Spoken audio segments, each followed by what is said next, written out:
watching this. Thank you. And please be sure to like the video and subscribe to the channel. Hey everybody. So I'm back for another review of Love After Lockup, Life After Lockup, Love Bombs, Season 5, Episode 46. So I can't say really happy Friday because this has been a rough week. It hasn't even been a full week. Those election results are very disappointing for me, and I'm sure plenty of other black people and black women. And in the spirit of us knowing that we did everything we fucking could for a black woman we knew was super overqualified, let's start with Michael and Justine, especially since his mother is coming to live with them, and we don't know how much more of her we're going to ever get. You want to know why? Because that same President Trump, them Latinos moved over the thing for, she may be going back home. All right, so let's go ahead and get them out the way. Michael and Justine, they come back from the lawyer. And I don't give a fuck. I don't care. Nope, they voted that way. Fuck them. All right, what Beyonce said, fuck them. All right, so, all right, so, they come back from the lawyer. The baby is adorable, okay? I wonder what the car ride back was like. That's where I actually wish we would have gotten more footage, okay? Justine, he should have been offended. I'm not gonna even lie. That you want the kids to go to your daughter. To find that out in front of a stranger, the lawyer, that white man, is a slap in the fucking face. Even though I completely understand why you would prefer for him to be with your children, to be with the daughter, even though I think it's very selfish of you. That couch conversation, ma'am, should have happened before you went to the lawyer. Okay, period, hard stop. So I understand her reservations, okay, absolutely. But then if that's the case, if this is what you think, he's not good with your kids, he doesn't have the patience for your son on the spectrum, and you have an anger problem and you react like this when you get upset, then he's not the person you should be married to. Especially considering the fact that he's not even the biological father of your children. If you can't trust this man to take care of your children when you die, based on what you see, because obviously you can't predict everything, that tells me you don't need to be with him. If you feel you have to protect your biological kids from him, not just simply in your motherly instinct, that says to me something is wrong. Okay, so his mom is coming. As far as I'm concerned, she shouldn't have a fucking say. And she probably won't as soon as Trump gets inaugurated. Is it just me? But I know I was thinking, if Kamala wins, I was already preparing myself the way I did for Obama, despite his fuck shit. Like, oh, God, especially at first time.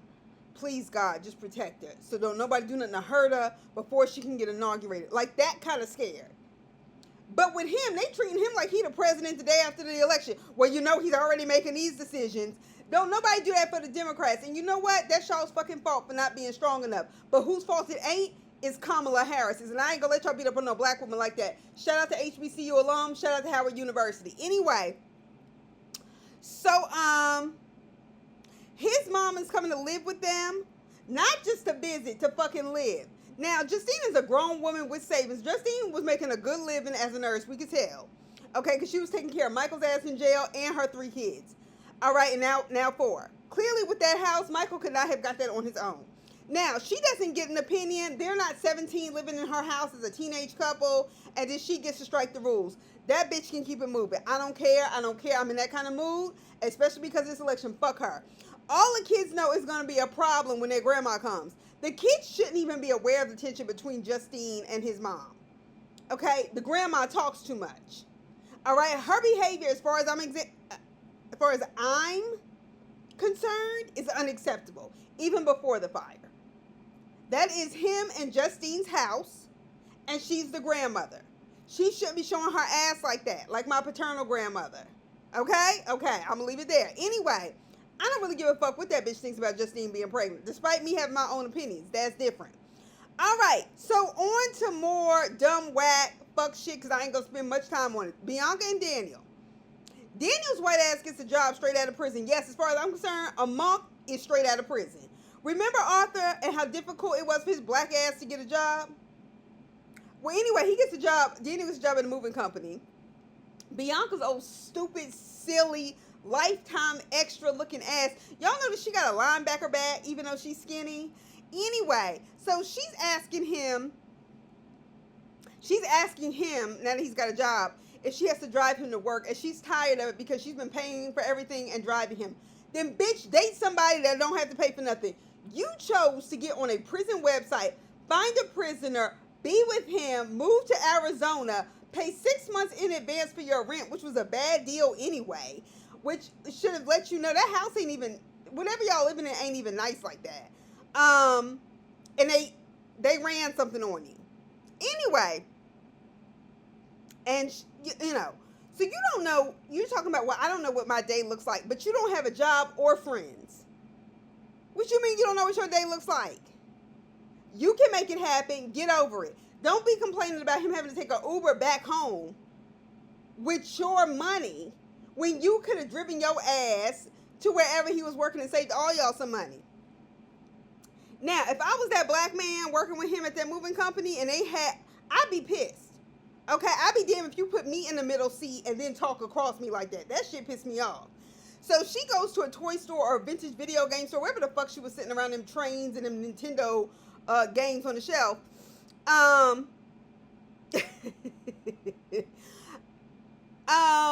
Where she FaceTimes her friend.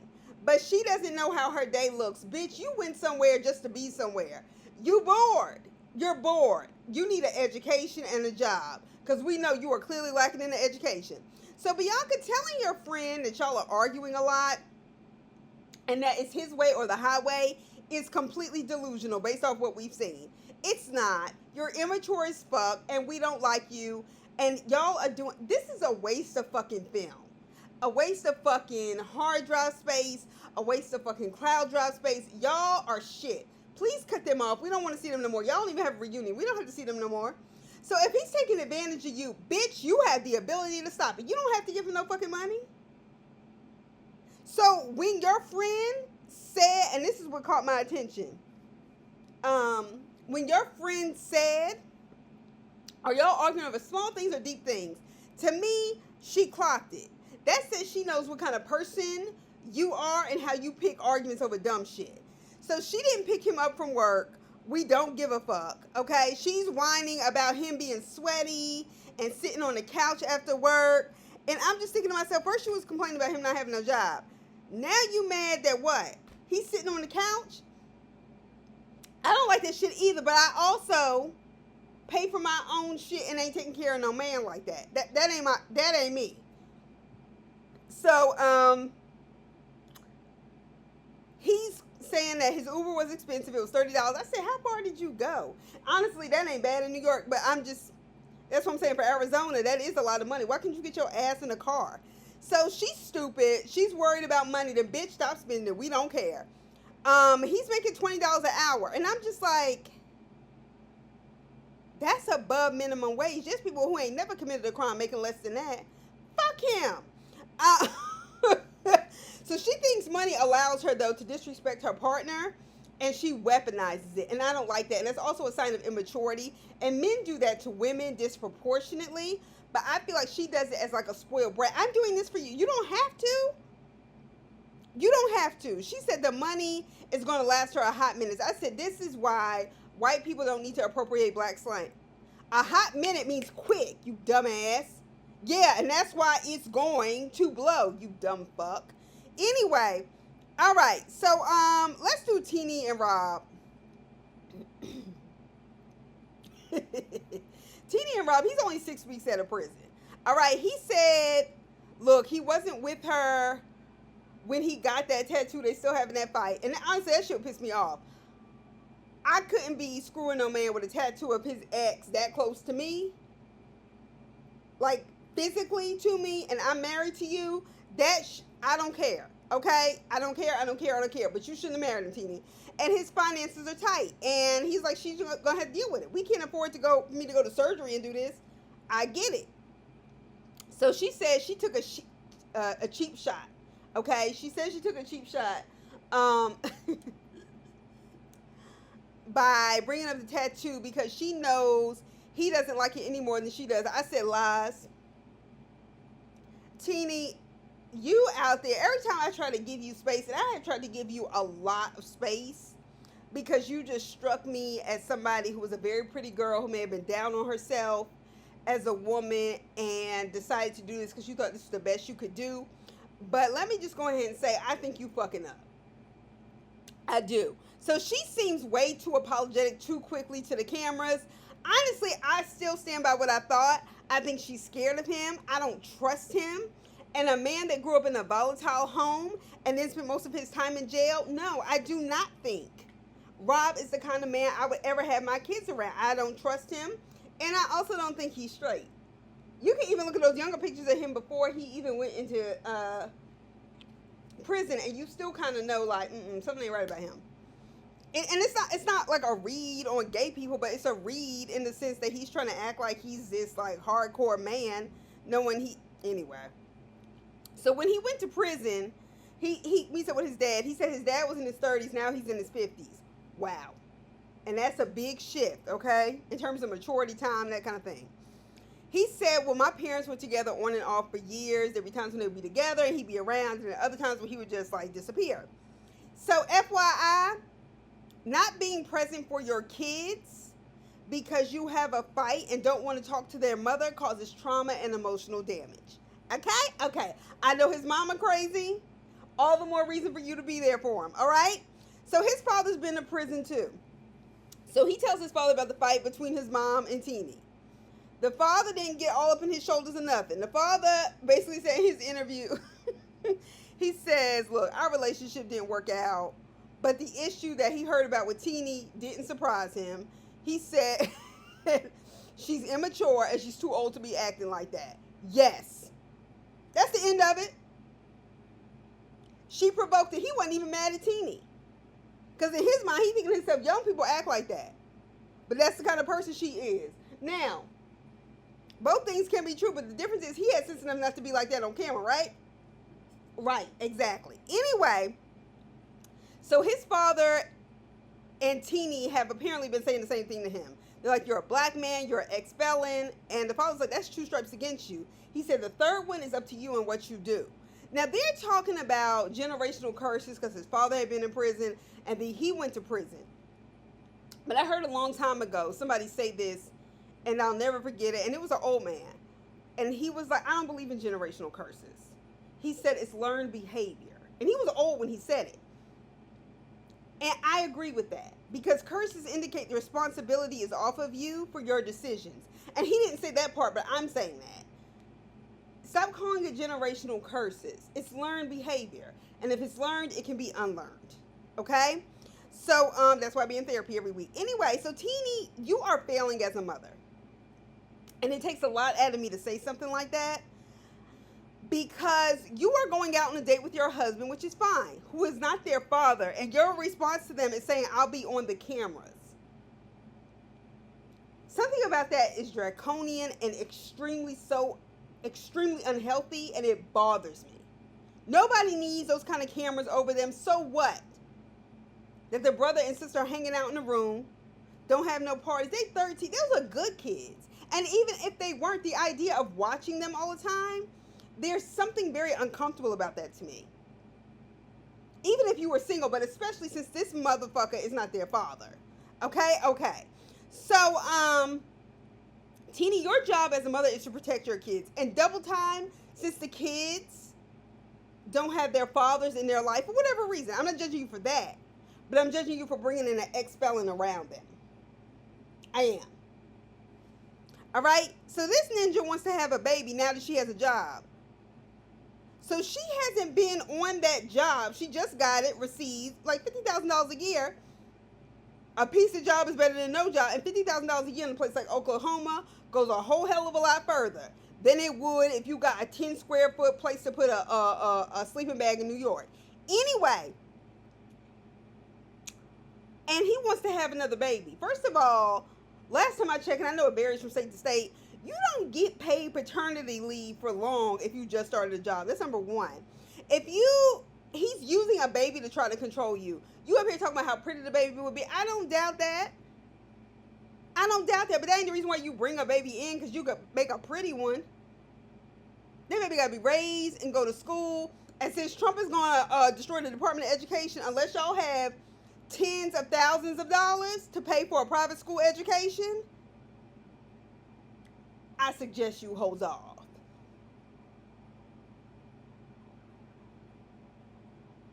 I'm just saying.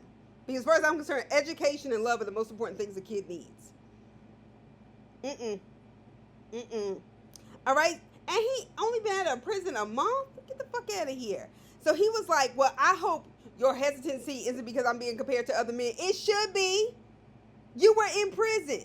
You don't have no kids. We don't have nothing to really compare you to other than your record. So she raised her kids with no men, and she said she's afraid of being abandoned, essentially. I totally understand that, Teeny. Honestly, like I said, I think he's bisexual. I don't think he's straight. It'd be different if he said that to you. Okay? He wants a little girl, and that to me is weird. Not because a man wants a little girl. It's because he wants a little girl as an ex-felon and somebody who has cameras constantly on his wife and his stepdaughter, who is pubescent, okay, and moving into her teenage years, and to his son. I'm sorry, something about that shit does not rub me right. Okay, it rubs me raw, actually. And you as their mother, Teeny, should be more concerned. I understand everybody wants love, everybody wants a relationship, but the bottom line is when you have two kids, you have to be careful. And he wants to control you through a child. I see through it. Why are they at a restaurant with laminated menus and plastic cups? I'm sorry. I didn't even have to do that. That shit don't bother me no other time when I go out to eat. It did seem nice on the water, but I just felt like going in. Then they get home. He wants to throw the condoms out. I said, No, no, no, no, no. Don't you be no goddamn fool, dummy. All right, condoms are very technical and you need them, and they are useful. There are a whole array. You don't have to go nowhere. You can go to the bodega. If there are going to be any more bodegas, maybe we should just start saying Dwayne Reed's and Walgreens, Target, Walmart. You know, the people who are CEOs of these places that can actually stay in the country post Black History Month 2025. Anyway, fuck it. That's what y'all voted for. All right. So, she's 34 years old, and she says her biological clock is ticking. I'm 36, and my response to that is, oh, fucking well. You have 2 children. And I know some people want to have kids and shit like that. He should have thought about that when he was with that 50-year-old looking bitch on his arm. Anyway, he's only been out of prison a month. Cut it the fuck out. And because you have a job, now he wants a kid. You ain't even paid for that job yet. So she says he has a way of being smooth. Of course he does, darling. You married him after a few messages on Facebook and while he was in prison, and then you went there every weekend to visit him. Clearly, he finessed you right out of your panties despite him being in prison. That's a problem. That's a problem. That's actually nothing to brag about. You look dumb as hell. You didn't have to fall for that. He wasn't even out. He wasn't even kicking it to you at the club or at the bar or any, something where he was free, or at the park. Like, I just can't. Anyway, all right, so let's do Brittany and Kieran.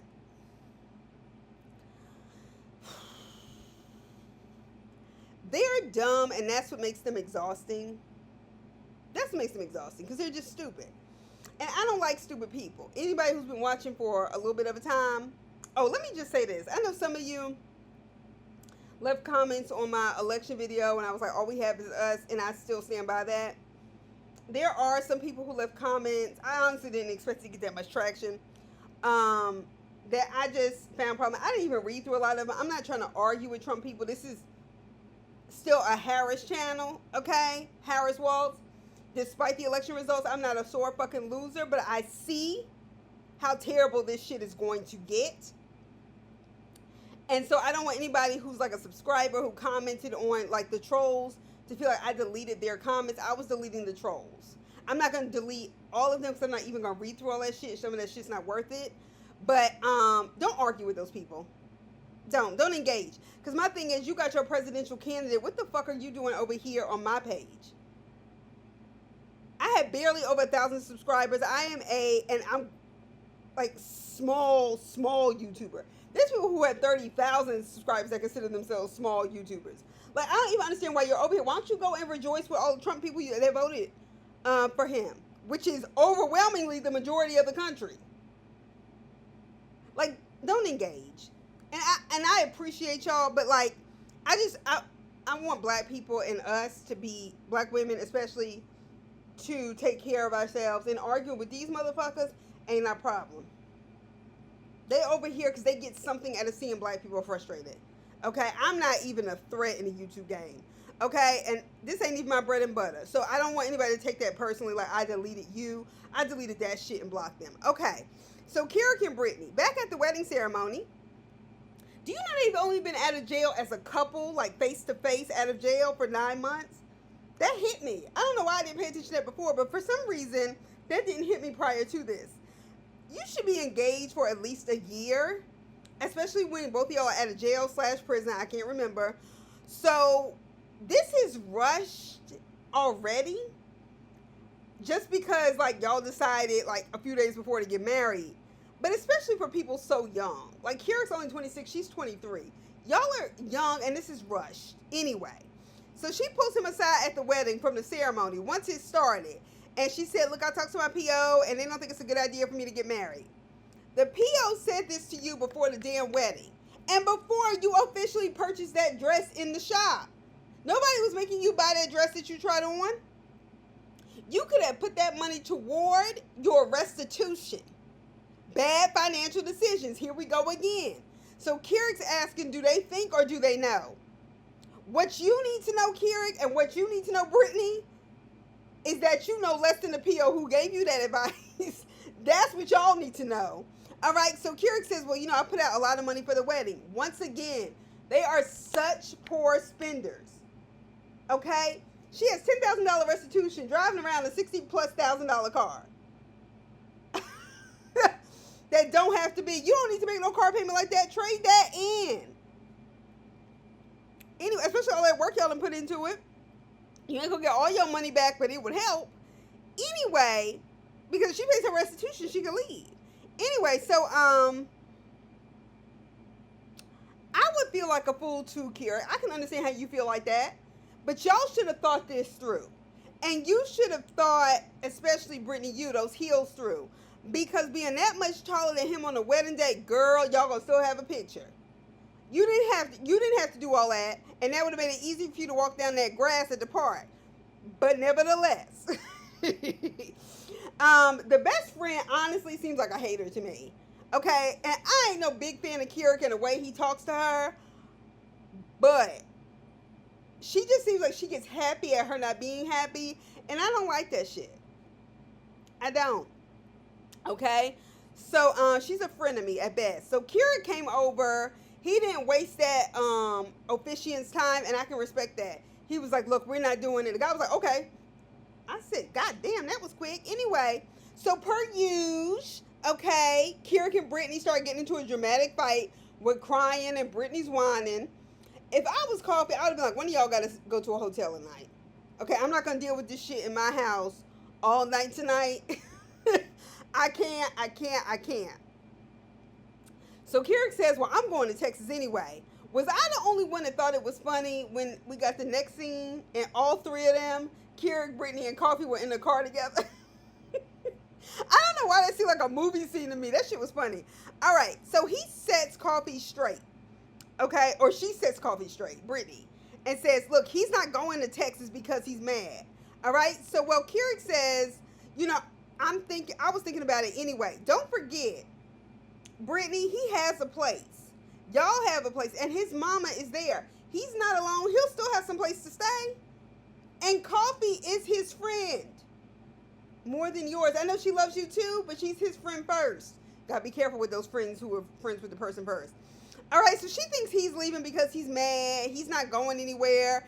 And then she sits on his suitcase like a toddler, like the way my niece would do when she didn't want my sister to go away. Okay, anyway, difference was she was 2. Okay, so Coffee honestly seemed like she wanted to laugh watching all that drama, and I could totally understand. But I would have told them to go somewhere with that argument because I don't like to hear no whole lot of arguing. Till this day, I don't like people yelling at me, raising their voice at me, and I don't like to hear people fight. That's not fun for me. And I know you're like, why are you living in New York? Because that's where I got a job. Mind your business. All right. So, she is following him out the door. You can beg him to stay, and if he leaves, he can come back. Please stop disrupting the peace. And I've said this. If I've said it once, I've said it a million times on these videos. Do not embarrass me in public by raising your voice, making our conversation clear to other people. That is so wildly disrespectful to me. I don't play that shit. I will never talk to you again. Ever. I do not play that. And that's what Brittany was doing. And Keurig's better than me. And when he was telling her, like, keep your voice down. See, that's somebody that got some home training rules. Yo ass did not. Okay? You're about to be with Michael's mother. Anyway, anybody who does that goes out of my life. We argue in private. Go to that car with them tinted windows and y'all can have it out there. Don't play with me. You are being fake when you told him to go the first time and it's showing. Okay, we knew you didn't mean it, but that ain't the point. All right, so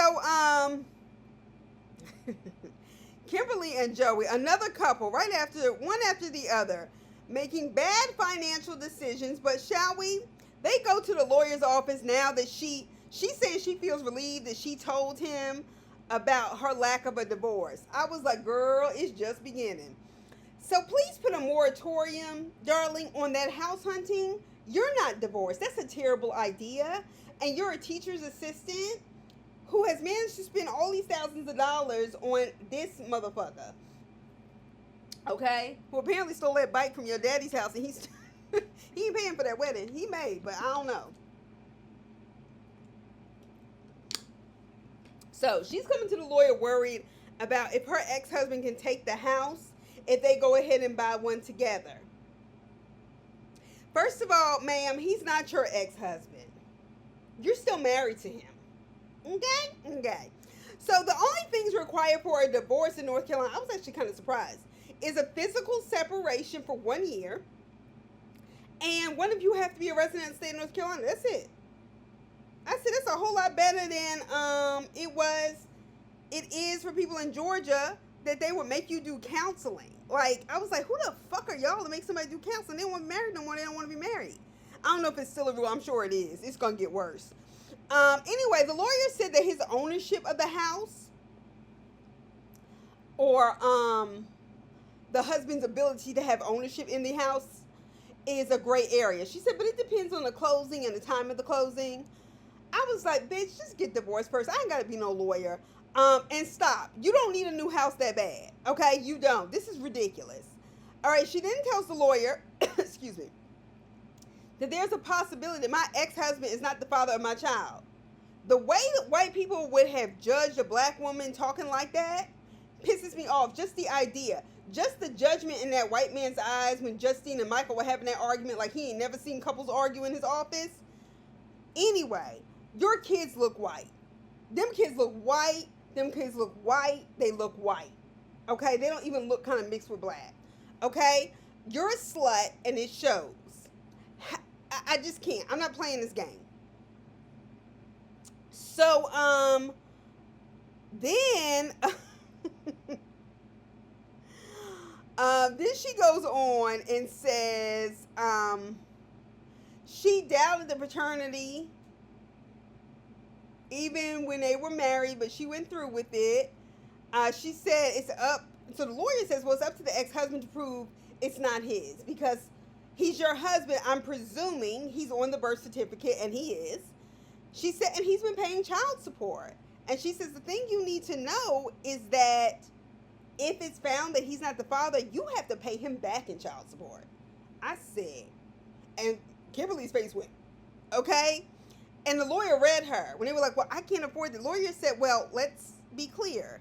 You need to remember child support is for the child.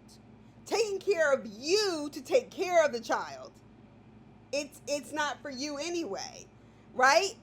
It doesn't matter. And you can tell she spent $2,500 on. I said, wait a second. I said, first of all, that's what these dumbass black men get for marrying these white sluts. These people ain't nothing special about Kimberly, okay? And taking care of a white child without complaint, and then trashing black women when all they do is finally ask for child support, and that kid is 7 and been taking care of it since it was newborn. You self-hating bastards. I don't feel sorry for nobody in this situation. You get what you get. I don't care. It ain't even been a full week. Fuck that shit. She doesn't want to know. Bitch, $2,500 a month for child support? And you managed to find a $1,500 mortgage somewhere for a house? And complain? You can't afford it because that's a whole lot of fucking money out of his pocket. I tell you why, I bet you Joey ain't even breaking his neck to find out if it's his son. The fuck out of here. And the mortgage you are considering is almost $1,000 less than the child support you get. Girl, bye. These black men are a trip. All right, so Zaria and Troy, my problematic favorite, they head to a dispensary for weed. Whatever. I don't fuck with weed. I never like the smell. I remember driving in the car in this van that we had, because it was 5 of us. And I remember one day I smelled something real weird. All 5 of us were in the car. And my mother said, "You smell that?" Before I can even say anything, I said, "Yeah." My father said, "Yeah." She said, "That's weed. Don't y'all ever get caught up in that." My mother scared the hell out of us about drugs. Because enough people in my family had, Nevertheless, I was thinking to myself, maybe y'all should start one of those instead of a nonprofit. That could bring y'all in some money and then you do the right thing later. Anyway, apparently she's been dreaming about moments, she being Zaria, dreaming about moments of her and Troy being together. And that includes visiting a dispensary together. That's not my idea of a romantic date, but nevertheless, Troy said he was going to get higher than his mother. And I was with Zaria for the first time ever and probably the last time. She said, absolutely not. Y'all share genes. You shouldn't have said that out loud. Okay? I don't mess with gummies. Don't ask me how I got a half of one time. And it is somebody I'm related to. But when you can't remember shit you did when you had that gummy, that's not a good drug. I don't mess with it. I don't mess with it. Margaritas, mojitos are what I deal with. Okay, anyway. So Zaria says she had a conversation with her son and she asked him about his dad and he said his dad is Troy. PSA. Zaria, something you said bothers me and you were like, I'm really glad about it because I can't teach him to be a man. Please stop believing that. And I say that for anybody, especially to black women, because this is pushed toward us. Stop believing that rhetoric that a woman cannot teach a boy how to be a man. Women have done that for a very, very, very long time, whether they wanted to or not, okay? And it's a defeatist kind of attitude. And the narrative gained weight, especially during the 2000s, the Bush era, another fuck shit era, okay? But this one about to be worse. Hell, at least Bush had guardrails. The Constitution, I don't even know why I'm teaching it next week. It ain't no point in teaching it. Anyway, so when the police start, the reason why they push that narrative is so when the police start fucking with your black ass son, okay? When he's 13, y'all will chalk it up to, well, he didn't have a father in his life. That's why he keeps getting in trouble and feel helpless. And instead of putting the attention on the discrimination and racism that is institutionalized in the legal system that allows them to make criminals out of our children, when plenty of white boys grow up with single mothers and go shoot up schools, but that's not a pathology, right? Miss me with the bullshit. They don't have to experience that shit. Stop saying that. Women do that all the time, and you have a father who's very involved in your life. Community really does matter. Don't play with me. All right, so Troy's talking about how he wants to be the best role model he can for his kids. I believe him. He breaks down and goes, I like Troy. Zaria, you have a son. And like I said, you have a very involved father who's a grandfather. And what I can't stand about this moment, and then watching this, I know I'm moving this camera. Don't worry about it. I'm sorry if you get nauseous quick. What bothers me about this, I don't like the fact that you wanted to create tension, couldn't even fix your mouth to say hello to Troy's baby mama. I don't care what kind of person she is. The mother of his baby girl, you couldn't even fix your mouth to say fucking hello to. But he goes out of his way to be a good father to your son. Zaria, I don't like that shit. He has a kid too. And if it's going to be a family, I don't give a fuck if you never want to see that bitch. But it's going to be very hard for me, if I was Troy's baby mother, to let my child go anywhere near you and you can't speak to me. And you damn sure wouldn't let your son do that. And that's what I don't like, because that's selfish, and I don't trust people like you. So Zaria says she stopped taking birth control because it caused her to break out really bad. Is that why? Zaria, I don't doubt that could have magnified it, but honestly, baby girl, you had bad acne long before that birth control. So now that you stopped taking it, why is your skin still so messed up? So Zaria, you have a son. Let's get back to that. No, actually, no, I don't want to get back to that yet. Bitch, you can't even pay your rent. You can't even be a woman and go get some Trojan Raws and handle your business. You can't afford a child. You can't pay your rent. Not pay your mortgage, pay your rent. You can't even be woman enough to tell your mama, I can't pay my rent right now. This nonprofit thing isn't working out, but I'm going to use the church to bring in some people. Well, things happen. You need to tell Troy you off birth control. That's your husband. He should know. I'm sorry. He should know. That's not the kind of secret you keep. And Troy, just know, don't have no baby with her until you're sure about living with her. That's all I'm going to say. So she claims she's not worried, but she says Troy and her son are going to the science museum, but Troy's going with her son by himself. She said, well, look, sometimes he runs off. He may have an attitude. How are you going to deal with it? We have two different discipline styles. I like that Troy sees her son as his, but making it purposely difficult by not supporting his relationship with his baby mother in just having his child in his life. And then you're so happy about him spending time with your son. I don't like that. I don't trust people like you. I don't. And you know what? You get what you get. But that's the end of my commentary about Love After Life, Life After Lockup. Please be sure to like the video, subscribe to the channel. I'll talk to you soon.